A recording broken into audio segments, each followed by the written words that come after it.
Picture this. You're paying movers by the hour to haul boxes of stuff you haven't touched since Obama was in office. Or worse, you finally get to your new place and realize half of it doesn't even fit your new lifestyle. That bread maker, still useless. Those size 8 jeans, still tight. So instead of going through all that, tackle the clutter now, preferably months before you move. So you can save your sanity, your wallet, maybe even your back. And having a guide walk you through the process can really help stay on track. So here's a step-by-step plan to make space for what's next, and doing it in 2 weekends. 3, 2, 1. First thing, get your head in the game. Think, do I really want to pay to move all this stuff?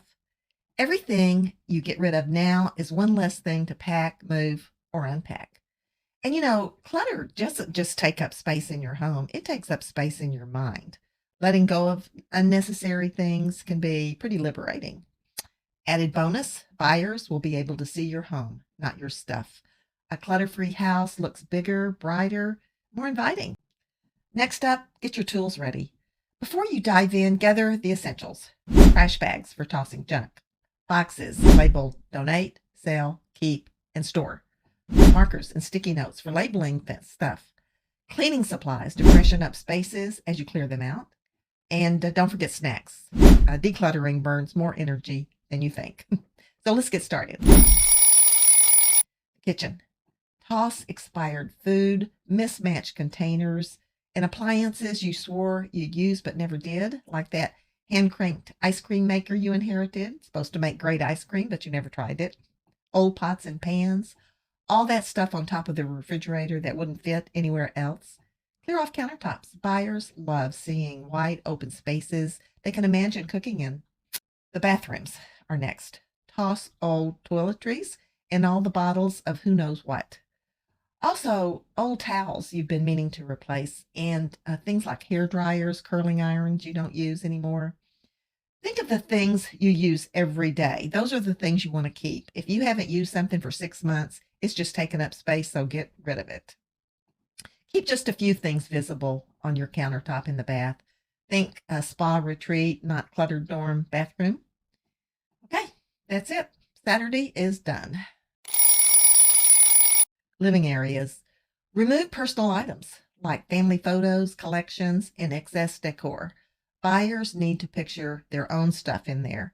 Believe me, when a buyer starts picturing themselves in a space and where their furniture will go, there's a very good chance an offer is coming.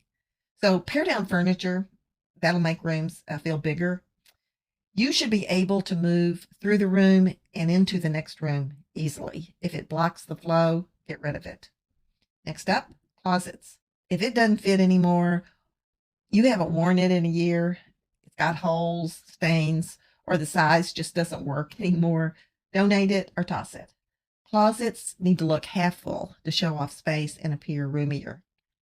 Okay, that's a wrap for Sunday, and the first weekend is in the books. The bedrooms. Remove extra furniture, knickknacks, anything that makes the space feel crowded. Keep it simple and inviting. You want just a few pieces of furniture. Pack up off-season clothes, books, and other things that you're keeping for the move. Storage spaces. Tackle the attic, the basement, and garage. If you didn't know it was there, you probably don't need it. Show buyers that your storage spaces are functional and roomy and not packed to the brim. Next up, office and craft room, and that's where things can get out of hand with ribbons and fabric waiting for a future project. A home office is another place that can get overrun with papers, all kinds of stuff. So be sure to organize those rooms and get rid of stuff you don't want to take with you. Weekend 2, Saturday, we're done. You've probably got a maybe pile, so limit that. Be pretty harsh getting rid of stuff in that maybe pile. If you haven't used it in the last year, let it go. Like that waffle maker you've used twice, let someone else love it. And then final purge and prep. Donate or schedule a pickup for your donate items. List your sell items online and pack up the store items for moving day. And with all that, you're done.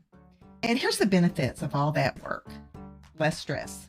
Imagine packing only the things you love and actually use. No extra boxes of junk weighing you down. Clutter ties you to the past and makes it harder to move forward. Letting go of that old recliner or the broken lamp you've been meaning to fix clears mental and emotional space. I once helped someone clear out a storage unit full of someday projects they'd held onto for years. When it was gone, they said it felt like the pressure to finish those projects was also gone. And really, that's what this is about.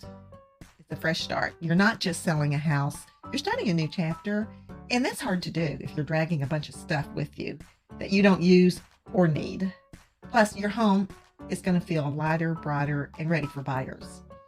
Decluttering months ahead of your move is one of the smartest things you can do.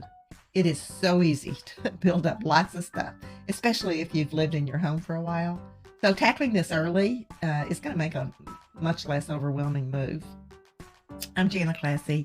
I'm a realtor in this area, and if you need help with anything real estate related, I'm here. So give me a call. If you would like a step-by-step guide with tips and an explanation on the new commission rules and how that affects sellers, download our seller's guide. That link is meetmeinthepanhandle.com/seller's guide. Okay, thanks for tuning in, and I will see you next week.